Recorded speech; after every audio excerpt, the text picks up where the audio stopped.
Semana que acaba, semana que começa. A semana que agora terminou foi caracterizada por votos-face que normalmente não se verificam. Andrew Bailey, do Banco de Inglaterra, em Washington, lançou um aviso aos mercados que raramente é visto, dizendo que os gestores de fundos teriam de se apressar e fazer aquilo que fosse necessário na medida em que o Banco de Inglaterra iria acabar o seu programa de emergência de compra de títulos na passada sexta-feira. Isto quando, horas depois, o Financial Times afirmava que o próprio Banco de Inglaterra tinha dado a entender a bancos que provavelmente iria continuar com esta política,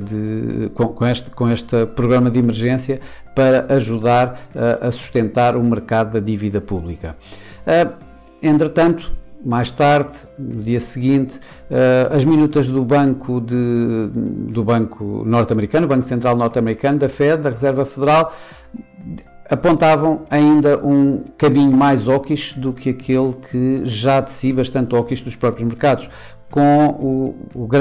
a unanimidade dos membros da FOMC estarem bem cientes da necessidade que é sobre o combate à própria inflação e ainda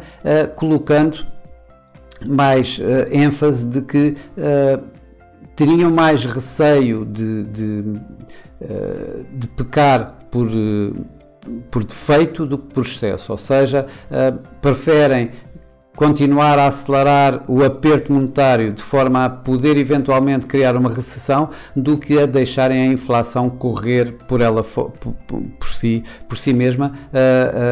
ficando ela mesmo fora de controle. Isso foi visto inclusive com os números da inflação que todos estávamos à espera durante a semana passada nos Estados Unidos, em que a inflação reduziu, mas reduziu menos do que o esperado, de 8,3 para 8,2, quando o esperado era 8,1, e se retirarmos então a energia e a alimentação, a inflação core ainda subiu mais também do que o esperado, ou seja, de 6,3 esperava-se que subisse para 6,5, ela subiu para 6,6. No mês ele subiu, a inflação subiu 0,6% e, portanto, todo este impulso inflacionista cria também mais condições para que o Banco Central norte-americano continue a subir taxas e, portanto, os mercados descontam já 75 pontos base para daqui cerca de 15 dias, nos primeiros dias de novembro, para a primeira reunião de novembro.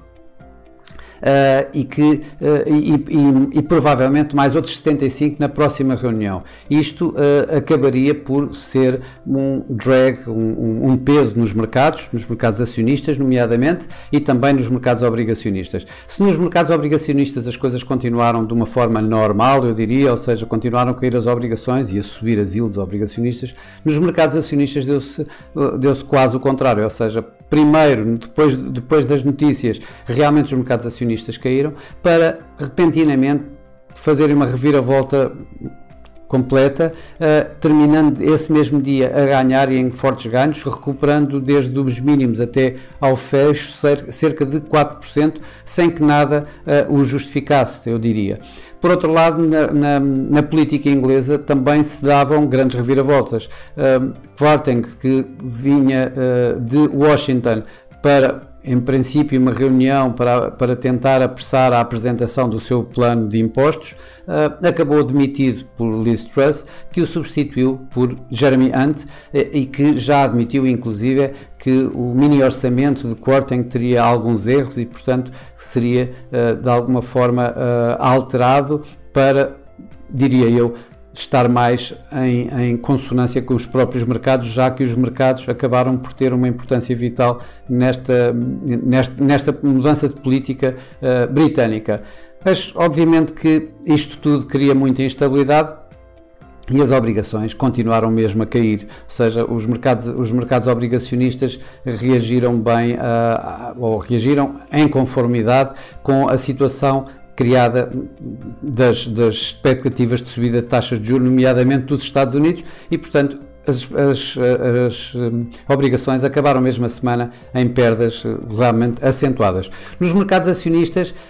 curiosamente, na sexta-feira dá-se uma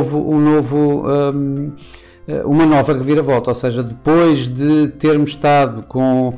perdas devido ao sentimento da aversão ao risco criado no mercado e por ganhos que sabe-se lá como e porquê, provavelmente por razões técnicas em que houve determinadas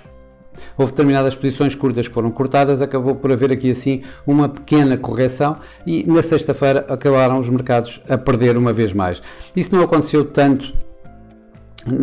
na Ásia, porque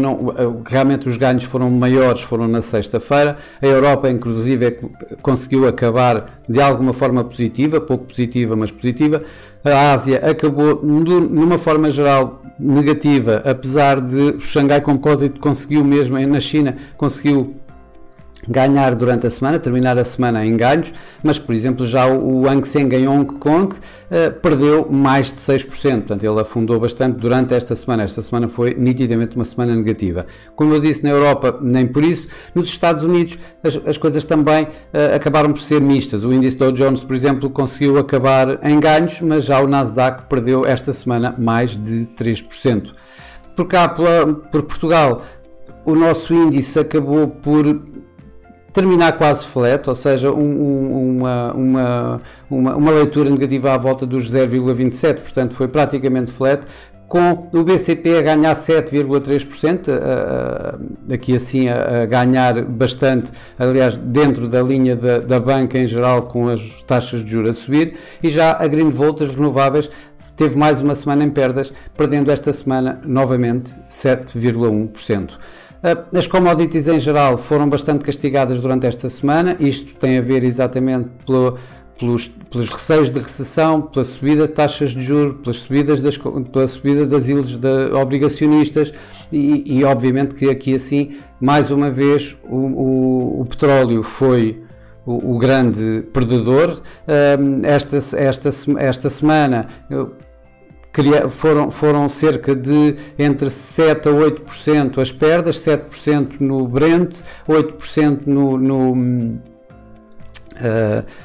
WTI norte-americano. O ouro também perdeu bastante durante esta semana, ou seja, as commodities em geral acabaram por sair bastante negativas devido aos receios de recessão que continuam no mercado. Na moeda estrangeira, no mercado cambial, mais uma vez o Iene continua a ser o grande perdedor, já estamos acima do último máximo em termos de dólar-iene, ou seja, o dólar-iene que tinha sofrido uma intervenção por parte do Banco do Japão no mês passado, à volta dos 145, ele digamos que chegou mesmo aos 145,60, 145,70 por aí. Neste momento ele já vai muito mais na ordem de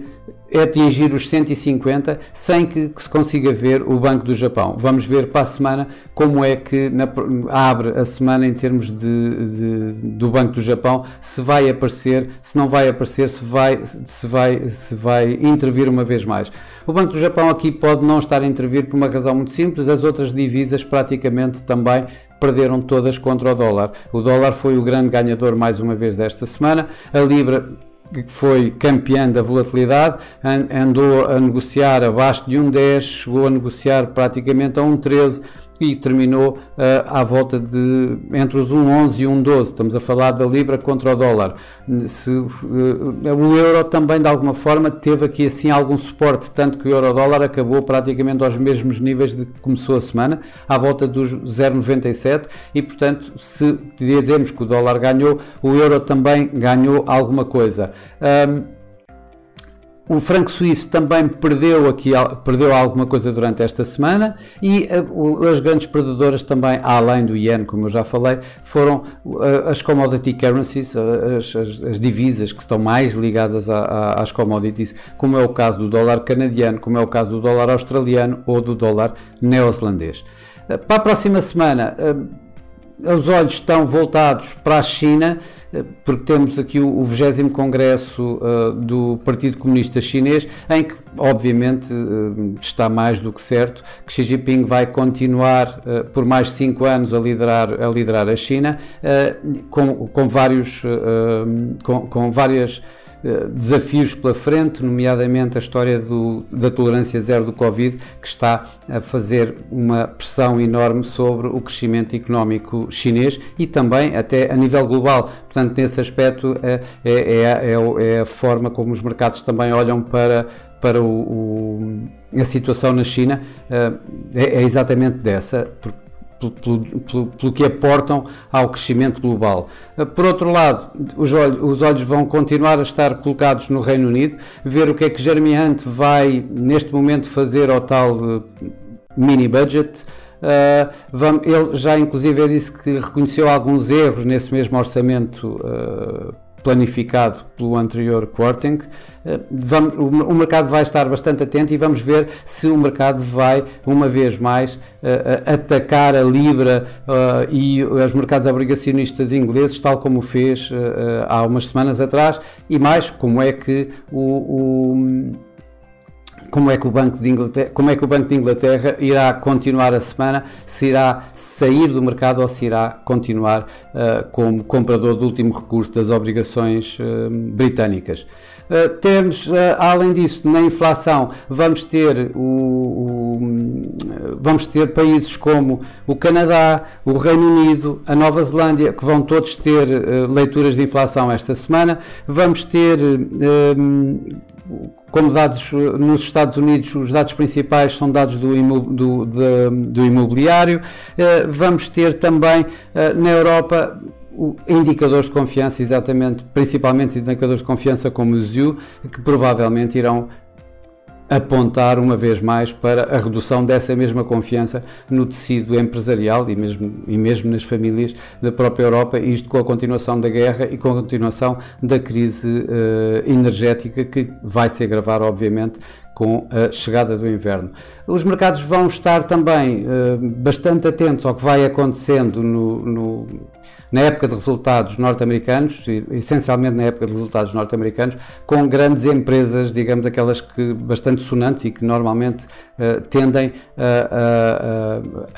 a orientar os mercados. É o caso da Tesla, da Netflix, do Bank of America, entre muitas outras, em que bons resultados poderão alterar um pouco esta aversão de risco que se tem vindo a sentir nos mercados, e se os resultados realmente desiludirem, aí poderemos ter uma aceleração nesta aversão ao risco que nós ultimamente temos visto nos mercados. Bom, para já é tudo. Bons negócios, uma boa semana, e para a semana estaremos cá outra vez. Até lá!